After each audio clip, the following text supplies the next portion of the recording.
bonjour. Alors, je suis aujourd'hui avec Marie-Martine Sonntag. On est au FLAC, donc c'est au Festival des Arts et du Livre et des Arts du Sud, comme on appelle ça. Bon, moi j'y suis, Novelas y est. Effectivement, Marie-Martine n'a pas vraiment, on pourrait croire en tout cas qu'elle n'a pas vraiment d'affinité littéraire avec le Sud, mais on verra en deuxième partie qu'en fait il n'en est rien. Alors, tout simplement, hein, Marie-Martine, au sein de Novelas, présente-toi un peu, dis-nous un peu comment tu as rencontré Novelas, et voilà.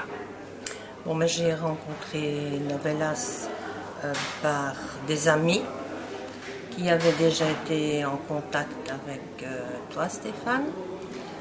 Alors, j'ai envoyé mon premier manuscrit qui était un genre de roman.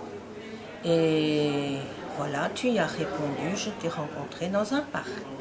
Ouah, déjà dans un parc. Ah bah oui, on ne se change pas, hein. Là c'est clair.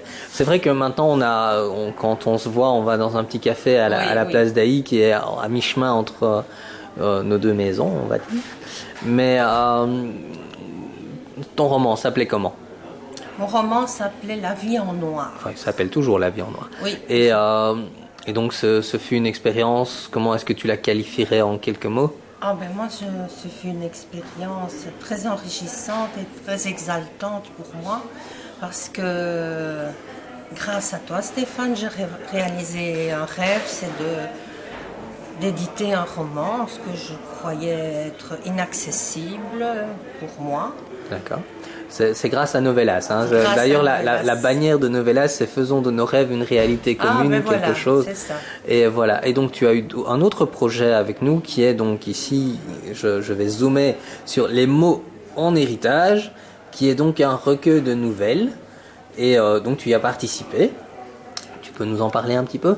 Oui, je t'ai envoyé une nouvelle que tu as retenue qui s'appelle Le chien anthracite. Tout à fait. Elle se déroule à Amsterdam, principalement sur les canaux. Oui. Et vas-y, continue. Oui. Je vais juste en profiter pour montrer l'illustration. Oui. Et en fait, c'est une nouvelle à la fois un peu érotique et policière.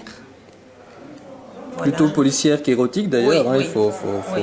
Ne donnons pas trop envie à nos auteurs, lecteurs saugrenus, grivois. Mais voilà, donc je vais montrer. Ce n'est pas grivois certainement. Justement. Donc voilà un petit peu. Donc c'est Alexis Dourdine qui a réalisé le dessin de couverture. Voilà. Donc Merci. je te laisse reprendre possession de ton bien.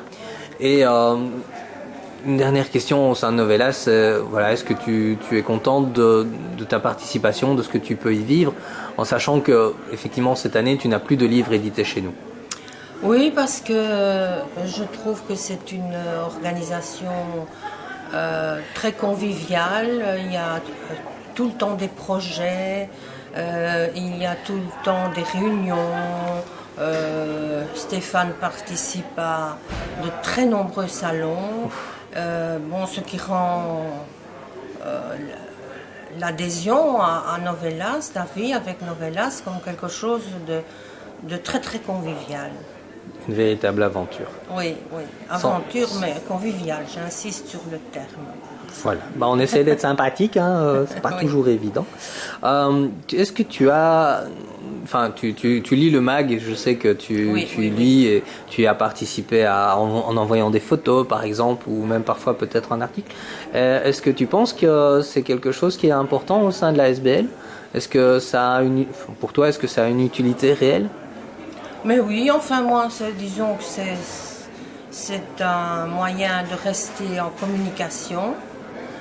De lire des articles intéressants. Je ne lis pas toujours tout, je l'avoue, mais bon... Moi non plus.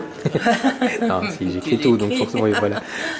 Non, mais je lis certains articles, je vois les nouvelles éditions, je vois un peu ce qui se passe. Je trouve ça très bien, ce mag, c'est une bonne idée.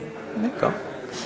Alors, on va couper là pour cette première partie, et puis on découvrira un peu l'individu et son actualité.